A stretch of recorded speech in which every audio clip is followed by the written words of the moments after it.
तो हम फिर से लेकर आ चुके हैं आप लोगों के लिए शाम की सभी ताज़ा और बड़ी खबरें। एक एक कर आपको सारी खबरों की जानकारी देंगे। आज देश दुनिया में क्या कुछ हो रहा है। दरअसल दोस्तों, सबसे पहली जो बिग ब्रेकिंग न्यूज़ आ रही है, अरविंद केजरीवाल का बीजेपी के ऊपर बड़ा हमला। बोले जो भी देश दोषी हैं उनको सज़ा मिलेगी, बख्शा नहीं जाएगा। इसके बारे में आपको बताएंगे। वहीं पर दोस्तों अगली बिग ब्रेकिंग में हम आपको बताएंगे दोस्तों, भारतीय जनता पार्टी के ऊपर फूटा लोगों का गुस्सा। दरअसल दिन भर बिजली कटौती, प्रधानमंत्री नरेंद्र मोदी का 2017 का जो पुराना वीडियो है वो वायरल हो गया है। इसके बारे में आपको बताएंगे।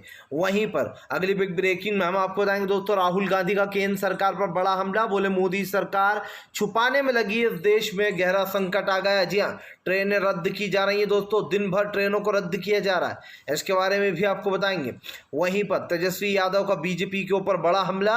बोले लाउड स्पीकर से नींद खुल जाती है, बेरोजगारी से नहीं खुलती है। जो देश का युवा बेरोजगारी में मर रहा है, इसके बारे में आपको बताएंगे। वहीं पर दोस्तों मांझी ने दिया नीतीश का साथ। जीतन राम मांझी बोले कि लाउड स्पीकर उतारना बेकार का मुद्दा। इसके बारे में भी आपको बताएंगे। वहीं पर अगली बिग ब्रेकिंग में हम आपको बताएंगे दोस्तों, जैकलीन को ठग के साथ आशिकी करना पड़ा भारी। 7 करोड़ की जो संपत्ति वो कुर्क कर दी गई है, इसके बारे में भी बताएंगे। वहीं पर राणा दंपत्ति की दोस्तों बढ़ती जा रही है मुश्किलें, सोमवार को होगी सुनवाई। जी हाँ दोस्तों, जमकर सबक सिखाया है भाजपा के राणा दंपत्ति दोनों पति पत्नी को। इसके बारे में भी आपको बताएंगे। वहीं पर दोस्तों तेज प्रताप की 2024 की तैयारियां शुरू। जी हाँ, तेज प्रताप बोले तेजस्वी यादव को मुख्यमंत्री बनाने का काम करेंगे। इसके बारे में भी आपको विस्तार से बताएंगे। वहीं पर अगली बिग ब्रेकिंग में हम आपको बताएंगे दोस्तों, जी हाँ आपको बता दें, नीतीश कुमार को लेकर तेज प्रताप का बड़ा बयान। बोले फिलहाल चाचा के लिए घर के दरवाजे हमेशा खुले। इसके बारे में भी आपको बताएंगे। वहीं पर दोस्तों असदुद्दीन ओवैसी का मुख्तार, जी हाँ, नकवी पर बड़ा हमला। बोले मुसलमानों के खिलाफ तुम्हारी भाजपा और संघ नफरत पैदा कर रहे हैं, कभी गोश्त, कभी हिजाब, तो कभी लाउड स्पीकर। इसके बारे में भी बताएंगे। वहीं पर दोस्तों आशीष मिश्रा की ज़िंदगी गुजर रही है ऐशो आराम से दोस्तों। जी हाँ, 4 कूलर, रज़ाई, गद्दा, बाहर का पान, बढ़िया खाना। बताइए आप, ये है दोस्तों हमारे देश का कानून। इसके बारे में भी बताएंगे। तो सारी खबरें फटाफट अंदाज में बताएंगे। फिलहाल खबर बढ़ता है सबसे पहली और सबसे बड़ी खबर की ओर। दरअसल दोस्तों आपको बता दें, किसान नेता राकेश टिकैत का बीजेपी के ऊपर बड़ा हमला। बोला आशीष मिश्रा की जेल में गुजर रही है अच्छी ज़िंदगी, योगेंद्र यादव ने भी साधा निशाना। आपको बता दें दोस्तों, योगेंद्र यादव ने एक ट्वीट किया है। उस ट्वीट में दोस्तों न सिर्फ कानून व्यवस्था पर सवाल उठ गए हैं, बल्कि दोस्तों ये साबित भी हो गया कि इस देश में 2 तरीके के कानून हैं। एक तो बीजेपी नेताओं के लिए दोस्तों, क्योंकि बीजेपी नेता तय करते हैं कि कहाँ कौन रहेगा, और दूसरा आम जनता के लिए। दोस्तों आपको बता दें, आशीष मिश्रा बैरक नंबर 20 में रह रहा है, यानी कि दोस्तों लॉकअप नंबर 20 में। अब बैरक नंबर 20 में दोस्तों आशीष मिश्रा, लेकिन आशीष मिश्रा की ज़िंदगी किसी 5 स्टार से कम नहीं गुजर रही है। ये वही आशीष मिश्रा है जिसने, सोचिए समझिए दोस्तों, 6 किसानों को कुचल डाला, और कुचलने के बाद उन किसानों की मौत हो गई, कई घायल हो गए। आशीष मिश्रा की लाइफ दोस्तों बहुत ही बढ़िया गुजर रही है। आशीष मिश्रा जो है उसकी जेल में घर से बाकायदा लग्जरी खाना आ रहा है और बाकायदा स्पेशल पान आ रहा है। 4 जेल में कूलर रखे गए हैं आशीष मिश्रा के लिए, 4 कूलर रखे गए हैं। इसी के साथ साथ दोस्तों आशीष मिश्रा को बढ़िया गद्दे दिए गए हैं। आप समझिए दोस्तों, एक तरफ आजम खान है। आजम खान को दोस्तों अगर आप जाकर देखेंगे तो आपको ऐसा लगेगा कि एक आम जो कैदी होता है उससे भी बदतर ज़िंदगी आज़म खान की पुलिस लॉकअप में कर रखी है। आज़म खान की तबीयत दोस्तों इतनी ख़राब हो गई है कि अगर आप आज़म खान के शरीर को जाकर देखेंगे तो उनके शरीर पर ज़ख्म ही ज़ख्म है। और अगर आप आशीष मिश्रा को जाकर देखेंगे तो इसकी ज़िंदगी आपको किसी 5 स्टार से कम नज़र नहीं आएगी। ये तो साबित हो गया है दोस्तों कि इस देश में 2 तरीके के कानून चलते हैं। एक तो आशीष मिश्रा के लिए, जो कि एक ऐसा आरोपी है, समझिए हत्या का हत्यारा है, हत्यारे के ऊपर इतनी ज़्यादा रहमत, समझिए। और ये क्यों हो रहा है? क्योंकि उत्तर प्रदेश में योगी आदित्यनाथ की सरकार है, केंद्र में बीजेपी की सरकार है। अगर अभी केंद्र में, समझिए आप दोस्तों, अगर केंद्र में कांग्रेस की सरकार होती तो क्या दोस्तों आशीष मिश्रा को ये लग्जरी मिल पाती? जेल के पीछे सड़ता, बहुत ही बुरी तरीके से सड़ता, और कांग्रेस जो है वो पूरी तरीके से इंसाफ करती। लेकिन इस वक्त बीजेपी आशीष मिश्रा को बचा रही है, बढ़िया खाना दे रही है, पान दे रही है, 4 कूलर रख दिए गए हैं। तो फिर आप समझिए आशीष मिश्रा को क्या प्रॉब्लम हो सकती है। और ये तो हमने पहले भी बताया था कि बियर वियर सभी चल रही है वहाँ। तो भैया चलिए बढ़ते हैं एक और अगली पे ब्रेकिंग की तरफ। बता दो तो खुल गई मोदी सरकार की पोल, पूरे देश में बिजली संकट ने मचा दिया हाहाकार। दोस्तों मोदी सरकार कितना ही झूठ बोलती रहे कि देश में बिजली संकट नहीं था, अब मोदी सरकार की सारी सच्चाई सामने आ गई है। प्रधानमंत्री नरेंद्र मोदी का दोस्तों 2017 का एक वीडियो वायरल हो रहा है, जिसमें नरेंद्र मोदी कहते हुए नजर आ रहे हैं, साथियों अब आपको ऐसी खबरें सुनने को मिलती हैं कि यहाँ कोयला ख़त्म हो गया, बिजली चली गई, नहीं मिलती होगी, क्योंकि हमने देश को आगे बढ़ाया है। अब यही वीडियो दोस्तों मोदी का वायरल हो गया 2017 का। अब लोग पूछ रहे हैं, मोदी जी दिन दिन भर लाइट गायब रह रही है। जी हाँ, ट्रेनें रद्द की जा रही हैं। आप समझिए दोस्तों, कोयले की जो कमी हुई है दोस्तों, उसके लिए अब सरकार क्या कर रही है, पैसेंजरों को परेशान कर रही है। पूरी की पूरी दिन दिन भर की ट्रेनें रद्द हो रही हैं और ट्रेनें रद्द कर कर सरकार कोयले की पूर्ति करना चाह रही है। सवाल यहाँ पर दो उठते हैं कि नरेंद्र मोदी ने 2017 में तो आप ये कह रहे थे कि कोयले की अब ऐसी कोई खबर आपको सुनने को नहीं मिलती होगी, जब कांग्रेस थी तो मिलती थी। लेकिन दोस्तों आप समझिए, देश एक गहरे संकट से पूरी तरीके से घेरा रहा है और ये सबकी जिम्मेदार भारतीय जनता पार्टी है। और जो हो रहा है देश में वो भी आप देख ही रहे हैं। बीजेपी भले ही दोस्तों ये बड़े बड़े दावे करती रहे कि हमारे राज्य में सब कुछ ठीक चल रहा है, लेकिन अब बीजेपी ने दोस्तों अति कर दी है। पहले तो महंगाई को चरम सीमा पर पहुंचा दिया और उसके बाद दोस्तों अब लाइट कटौती होने लगी है। रात रात भर लाइट कटौती हो रही है, दिन में लाइट जा रही है, रातों में जा रही है। इससे ये साबित हो जाता है दोस्तों कि आज देश के हालात बिगड़ चुके हैं। मध्य प्रदेश, उत्तराखंड, पंजाब, इन जगहों पर दोस्तों बिजली की ज़बरदस्त तरीके से कटौती है। हालांकि 22 ऐसे राज्य हैं जहां पर जमकर कटौती हो रही है। अब ये बात साबित है दोस्तों कि सरकार ने बिजली को धीरे धीरे कर कर कोयले को जो बेचा है, उसकी जो परेशानी हो रही है वो आपको और हमें भुगतनी पड़ेगी। राहुल गांधी की दोस्तों बात सच साबित हुई है। राहुल गांधी ने 1% या फिर एक वर्ड भी झूठ नहीं बोला था। आप समझिए, आज जो कटौती हो रही है लाइट की, उसके बारे में नरेंद्र मोदी कुछ नहीं बोलेंगे। चलिए बढ़ते हैं एक और अगली ब्रेकिंग की तरफ। बता दोस्तों अगली जो बड़ी खबर निकल कर आ रही, तेजस्वी यादव का दोस्तों बीजेपी के ऊपर बड़ा हमला। बोले लाउड स्पीकर से नींद खुल जाती है, बेरोजगारी से नींद नहीं खुलती है। आपको बता दोस्तों तेजस्वी यादव ने बीजेपी के ऊपर हमला बोल दिया है। दरअसल आपको बता दें, तेजस्वी यादव जो है वो जीतनराम मांझी के यहाँ पर अख्तियार पार्टी में पहुँचे थे। उसके बाद दोस्तों जीतनराम मांझी के यहाँ पर जब अख्तियार पार्टी में पहुंचे तेजस्वी यादव, तो उन्होंने बीजेपी को घेर लिया। तेजस्वी यादव ने कहा कि भारतीय जनता पार्टी के जो मुद्दे होते हैं वो देश में अराजकता और नफरत फैलाने वाले होते हैं। तेजस्वी ने कहा कि इनकी लाउड स्पीकर से नींद खुल रही है, लेकिन बेरोजगार लगातार जो है दोस्तों आप समझिए हंगामे करते हैं, लगातार जो है यहाँ पर वो निकालते हैं दोस्तों मार्च, लेकिन उसके बावजूद भी उनको जो है नौकरियां नहीं मिलती। तेजस्वी ने कहा कि अगर बात करनी है तो बेरोजगारों के बारे में बात करिए, हाँ ये बात मत करिए कि लाउड स्पीकर से नींद खराब हो जाती है। आप समझिए आज इस देश में दोस्तों एक अलग ही ट्रेंड चल गया है। मस्जिद पर 5 स्पीकर लगे हैं तो हनुमान चालीसा जिनको बजाना है वो 10 स्पीकर लगाएंगे। मतलब आप समझिए, पहले हिजाब, उसके बाद दोस्तों मीट, उसके बाद अब आप देख रहे हैं कि क्या हो रहा है देश में। देश को दोस्तों 2 हिस्सों में, 2 धड़ों में बांटने वाली मोदी सरकार आज चुपचाप बैठी हुई है। देश में दोस्तों हर चीज़ की कमी हो गई है, कोयले की कमी हो गई है, देश में बेरोजगारी बढ़ती जा रही है, महंगाई लगातार चरम सीमा पर आ गई है। लेकिन उसके बाद भी नरेंद्र मोदी इन मुद्दों पर बात नहीं करते। उनका हिंदू मुसलमान पर ही ध्यान रहता है और ये राजनीति साफ बता रही है कि देश में किस तरीके का माहौल बन गया है। इसीलिए दोस्तों तेजस्वी यादव ने बीजेपी को घेर लिया और साफ साफ कहा कि हमें लगता है लाउड स्पीकर वाला मुद्दा जो है वो सिर्फ भाजपा चुनाव के लिए आजमा रही है फिलहाल। चलिए बढ़ते हैं और अगली ब्रेकिंग की तरफ। बता दोस्तों अगली जो बड़ी खबर निकल कर आ रही है, आपको बता दोस्तों राहुल गांधी का केंद्र सरकार के ऊपर बड़ा हमला।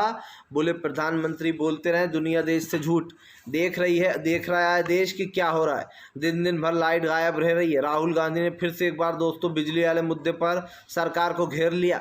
आपको बता दें राहुल गांधी ने केंद्र सरकार को घेरते हुए कहा कि कोरोना की दूसरी लहर में हमारी बात ना मानकर सरकार ने बहुत बड़ी गलती कर दी थी और फिर से सरकार वही गलतियां कर रही है।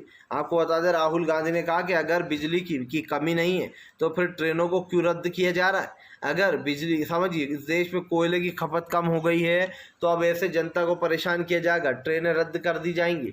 दिन दिन भर दोस्तों आप समझिए जनता परेशान रह रही है। प्रधानमंत्री नरेंद्र मोदी दोस्तों भले ही ये झूठ बोलते रहे कि देश में सब कुछ ठीक चल रहा है, लेकिन अगर देश में सब कुछ ठीक होता दोस्तों तो आप समझते कि इस तरीके का माहौल नहीं बन पाता। भारतीय जनता पार्टी दोस्तों एक झूठी पार्टी हो चुकी है। झूठ के अलावा वो मोदी जी ने था ना दोस्तों, मोदी जी का डायलॉग बार बार कांग्रेस के लिए एक ही बात बोलते थे, झूठ पे झूठ, झूठ पे झूठ। अब यही डायलॉग मोदी सरकार पर फिट बेच रहा है। लोग बोल रहे हैं झूठ पर झूठ, झूठ पर झूठ। जी हाँ, लाइटें दिन भर कट रही हैं लेकिन मोदी जी इस पर बात नहीं करेंगे। राहुल गांधी ने कहा कि क्या प्रधानमंत्री ने कभी बेरोजगारी पर बात की? क्या प्रधानमंत्री ने बताया कि वो कितने युवाओं को अब तक उन्होंने नौकरी दी है? इन मुद्दों पर तो बात नहीं होगी, क्योंकि बीजेपी चाहती नहीं है दोस्तों कि ये मुद्दे उठकर सामने आए या इन मुद्दों पर बात हो, और ये साफ दिखाई भी दे रहा है। प्रधानमंत्री के झूठे प्रवचनों से अब लोगों की जो आस्था है दोस्तों पूरी तरीके से खिसक गई है, और ये साफ दिखाई भी दे रहा है कि नरेंद्र मोदी पूरी तरीके से दोस्तों बौखला चुके हैं। चलिए बढ़ते हैं एक और अगली बिग ब्रेकिंग की तरफ। बता दोस्तों अगली जो बड़ी खबर निकल कर आ रही जी, दरअसल दोस्तों आपको भारतीय जनता पार्टी के ऊपर जमकर गरजे असदुद्दीन ओवैसी। बीजेपी को लिया आड़े हाथ तो मुख्तार नकवी की भी उड़ाई धज्जियां। दरअसल दोस्तों ओवैसी ने बीजेपी के ऊपर हमला बोलते हुए कहा कि मुसलमान की हर चीज़ से नफरत करना सिखाया जा रहा है हिंदू भाई बहनों को। जी हाँ, आपको बता दें दोस्तों असदुद्दीन ओवैसी ने बीजेपी के ऊपर हमला बोलते हुए कहा कि भारतीय जनता पार्टी जानबूझकर मुसलमानों के खिलाफ एक एजेंडा सेट कर रही है और वो हिंदू बहनें और भाइयों के बीच में मुसलमानों के खिलाफ नफरत पैदा करने का काम कर रही है। ओवैसी ने कहा कि ये सब कुछ बीजेपी जानबूझकर कर रही है, क्योंकि बीजेपी को पता है कि क्या करना है। जाहिर सी बात है दोस्तों, देश में बिगड़ता माहौल और जो स्थिति बन चुकी है उसको लेकर कहीं ना कहीं भारतीय जनता पार्टी पूरी तरीके से घिर चुकी है। इस बात को झुटलाया नहीं जा सकता है कि इस वक्त बीजेपी अपने आप को बचाने में लगी है। आप समझ लीजिए जो देश का माहौल है दोस्तों पूरी तरीके से बिगड़ चुका है। बेरोजगारी पर बात हो तो एक बात है, लेकिन यहाँ पर तो भैया धर्म जात पर ही बात होती है, जिसको लेकर असदुद्दीन ओवैसी ने भाजपा को घेर लिया। ओवैसी ने कहा कि सबसे पहले हिजाब वाला मुद्दा लेकर आए, उसके बाद हिजाब के बाद मीट आ गया दोस्तों, उसके बाद आप समझिए अजान आ गई, मुसलमानों को दुकान लगाने से रोका गया। मतलब इस तरीके की जो चीज़ें हैं वो लगातार चल रही हैं, एक के बाद एक चल रही हैं और रुकने का नाम नहीं ले रही हैं। और मुख्तार नकवी जैसे लोग दोस्तों बीजेपी में रहकर आप समझिए अपने ही समाज का नाम खराब करते हैं। जिस तरीके से मुख्तार नकवी दोस्तों मुसलमानों के खिलाफ जहर उगलते हैं, उससे साफ दिखाई देता है कि बीजेपी के लिए मुख्तार नकवी कुछ भी करेंगे। और झूठ बोलने में तो मुख्तार नकवी का कोई भी रिकॉर्ड ही नहीं है भैया। सामने लोगों को किस तरीके झूठ बोलना भाजपा अच्छे से जानते हैं। बीजेपी वालों में दोस्तों कुछ टैलेंट हो ना हो, लेकिन एक टैलेंट तो ज़रूर है और वो है झूठ बोलने का। आपने देखा कैसे जनता को बेवकूफ़ बनाने के लिए नरेंद्र मोदी रोने लगते हैं, रोकर अपना नाटक दिखाने लगते हैं। अगर यही काम कांग्रेस करे दोस्तों तो बीजेपी कहते हैं कि कांग्रेस रो रही है, लेकिन असल में दोस्तों रोती तो बीजेपी है, क्योंकि मोदी जी की आंखों में आंसू आ जाते हैं देश की जनता को बरगलाने के लिए और बेवकूफ़ बनाने के लिए। अच्छा, जनता भी दोस्तों कुछ लोग ऐसे अंधभक्त है कि वो भी आंसुओं में आ जाते हैं, उन्हें भी लगता है नहीं यार मोदी जी रो रहे हैं, ज़रूर कुछ तो बात होगी, कुछ तो परेशानी होगी, जो मोदी जी कह रहे हैं वही सही है। और यही कारण दोस्तों जो हमारा देश बेरोजगारी में डूब चुका है, क्योंकि अंधभक्तों की जो टोली है वो लंबी होती जा रही है। चलिए बढ़ते हैं एक और अगली बिग ब्रेकिंग की तरफ। बता दोस्तों अगली जो बड़ी खबर निकल कर आ रही है आपको बता दोस्तों, पंजाब में ताबड़तोड़ फैसले। जी हाँ दोस्तों, कई लोग गिरफ्तार कर लिए गए। आपको बता दोस्तों पंजाब की व्यवस्था को लेकर अरविंद केजरीवाल ने भाजपा पर हमला बोल दिया। केजरीवाल का कहना है कि जो लोग इस देश में हिंसा फैला रहे हैं या फिर पंजाब में हिंसा फैलाने की कोशिश कर रहे हैं उन लोग को बख्शा नहीं जाएगा, उनके ऊपर सख्त से सख्त कार्रवाई होगी। अरविंद केजरीवाल ने कहा कि भारतीय जनता पार्टी के कहने पर ही ये सब कुछ होता है। आज जिस तरीके से देश में ये सब कुछ हो रहा है दोस्तों, इसको लेकर अरविंद केजरीवाल ने बीजेपी पर निशाना साध दिया। जाहिर सी बात है भारतीय जनता पार्टी को घेरते हुए कहा कि ये एक राजनीतिक मुद्दा जानबूझकर पंजाब में हिंसा कराई गई है। आपको बता दूं दोस्तों, जब से आम आदमी पार्टी की सरकार आई है तब से पंजाब में इस तरीके की हिंसाएं हो रही हैं। कभी गोलियां चल जाती हैं तो कभी कोई मर जाता है। और यही कारण है जब अरविंद केजरीवाल के कार्यकाल पर या फिर यूँ कहते हैं कि भगवत मान जो कि अभी नए नए सीएम बने हैं उन पर सवाल उठने शुरू हो गए। इसलिए भी उठने शुरू हो गए क्योंकि दोस्तों अब जो समझ में नहीं आ रहा है कि फ़िलहाल चल क्या रहा है। एक तरफ बीजेपी है तो एक तरफ दोस्तों आम आदमी पार्टी है, दोनों एक दूसरे पर ही निशाना साध रहे हैं। बीजेपी कहती है कि केजरीवाल हिंसा फैलवा रहा है, केजरीवाल कहते हैं कि बीजेपी फैला रही है। हालांकि ये बात तो साफ है कि बीजेपी पे ही सबका निशाना रहता है, क्योंकि बीजेपी आए दिन ऐसे काम करती रहती है, चाहे वो राजस्थान हो, अलग अलग जगहों पर बीजेपी इस तरीके के कारनामे करवाती है। चलिए बढ़ते हैं एक और अगली बिग ब्रेकिंग की तरफ। बता दोस्तों अगली जो बड़ी खबर निकल कर आ रही, ममता बनर्जी का दोस्तों मास्टर स्ट्रोक, केजरीवाल से मिलकर दोस्तों विपक्ष को मजबूत करने में लगी ममता बनर्जी। दरअसल दोस्तों आपको बता दें, ममता बनर्जी ने अब बड़ा ऐलान कर दिया। केजरीवाल को सपोर्ट करते हुए दीदी ने साफ कहा है कि फिलहाल विपक्ष का मजबूत होना बहुत ज़्यादा ज़रूरी है। आपको बता दोस्तों प्रधानमंत्री नरेंद्र मोदी ने जो है महोत्सव, अमृत महोत्सव में सभी मुख्यमंत्रियों को बुलाया था।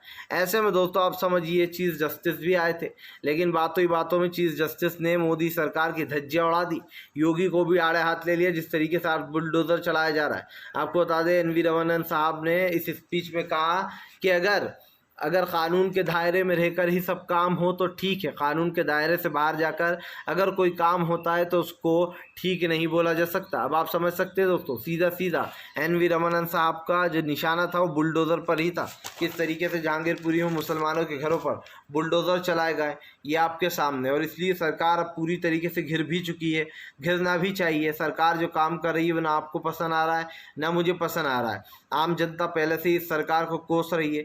जो भी सरकार ने दोस्तों किया देश के लिए वो साफ साफ दिखाई दे रहा है कि हमारा देश को धीरे धीरे कर बेचने में लग गई मोदी सरकार। पहले रेलवे स्टेशन बिके, उसके बाद हवाई अड्डे बिके, धीरे धीरे कर दोस्तों देश की सारी संपत्तियां जो है वो गिरवी रह गई। अब आप समझ सकते हैं कि देश की स्थिति क्या हो गई होगी फिलहाल। खैर चलिए हम बढ़ते हैं दोस्तों एक और अगली बिग ब्रेकिंग की तरफ। बता दोस्तों अगली जो बड़ी खबर निकल के आ रही, नीतीश कुमार बोले किसी के भी धर्म में खलल डालना सही बात नहीं। जी हाँ, ये लाउड स्पीकर का मुद्दा बेकार है। आपको बता दोस्तों नीतीश कुमार ने भारतीय जनता पार्टी को आड़े हाथ ले लिया। इन दिनों दोस्तों जेडीयू और बीजेपी आमने सामने आकर खड़े हो गए।